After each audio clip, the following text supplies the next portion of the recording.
ಮನಸ್ಸು ಆರೋಗ್ಯ ಅಲ್ಲ, ಸೈಕಲಾಜಿಕಲ್ ವೆಲ್ಬೀಯಿಂಗ್, ಮೆಂಟಲ್ ವೆಲ್ಬೀಯಿಂಗ್. ಖುಷಿ ಇದ್ರೆ ನಾನು ಬೆಳಿಗ್ಗೆ ಖುಷಿಯಿಂದ ಬಂದರೆ ನಿಮ್ಮ ಜೊತೆಗೆ ಇಂಟ್ರಾಕ್ಟ್ ಮಾಡ್ಬೋದು.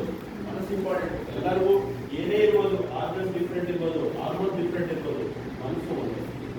ಅದು ಗಂಡಾಗಲಿ ಹೆಣ್ಣಾಗಲಿ, ಸೊ ಎಲ್ಲಾಗಲಿ ಎಲ್ಲರಿಗೂ ಮನಸ್ಸು ಅನ್ನೋದು ಒಂದು ಇದ್ದೇ ಇರ್ತದೆ. ಎಂಥ ಮನುಷ್ಯನಾಗಲಿ, ಒಂದು ಕೋಟ್ಯಾಧೀಶರೇ ಇರಲಿ, ಎಂಥವ್ರಿಗೂ ಮನಸ್ಸನ್ನ ಮೈಂಡನ್ನು ನಾವು ಕ್ಲೀನಾಗಿ ಇಟ್ಕೊಂಡ್ರೆ, ಮೈಂಡು ಟೂರಿಸ್ಟ್ ಮಾಸ್ಟರಿಂದ ನನ್ನ ಪ್ರಕಾರ ಕೆಲವರು ಹಾರ್ಟ್ ಅಂತ ಹೇಳ್ತಾರೆ, ನಾನು ಹೇಳೋದು ಬ್ರೈನು ಕರೆಕ್ಟಾಗಿ ಇಟ್ಕೊಂಡ್ರೆ ಹಾರ್ಟ್ ಫಂಕ್ಷನ್ ಆಗುತ್ತೆ, ನಮ್ಮ ಬಾಡಿನೂ ಫಂಕ್ಷನ್ ಆಗುತ್ತೆ. ನಾನು think like okay I do this ಅಂತಾಗಲ್ಲ, ನಾನು ಮಾಡ್ತೀನಿ ಅನ್ನೋದೊಂದು ಕಾನ್ಫಿಡೆನ್ಸ್, ಪ್ರತಿನಿಧಿ ಪಾಸಿಟಿವಿಟಿ ಗೊತ್ತು. ನನಗೆ ಡ್ರಗ್ಸ್ಗಳು ಲಾಟ್ ಆಫ್ ಡ್ರಗ್ಸ್ ಇದೆ.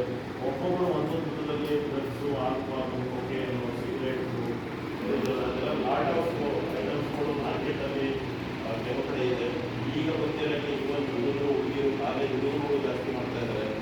ಅದಕ್ಕೆ ಗೌರ್ಮೆಂಟ್ ಹ್ಯಾಸ್ ಟೇಕನ್ ಒಂದು ಇನಿಷಿಯೇಟಿವ್. 100% ಪ್ರಿವೆಂಟ್ ಮಾಡೋಕ್ಕಾಗಲ್ಲ. ನನ್ನ ಫ್ರೆಂಡಪ್ಪ ಬಾರ್ ಓನರ್ ರಾಣಿಂಗ್ ಅಂತ ಹಾಕೊಂಡವ್ರೆ ನಾಗರಕೋಯಿಲಲ್ಲಿ.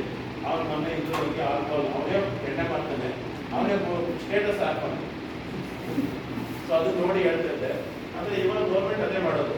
ಸಿಗರೇಟ್ ತಗೊಳ್ಳಿ, ಸ್ಮೋಕಿಂಗ್ ಸೀರಿಯಸ್ಲಿ ಅಂತ ಹಾಕಿರ್ತಾರೆ.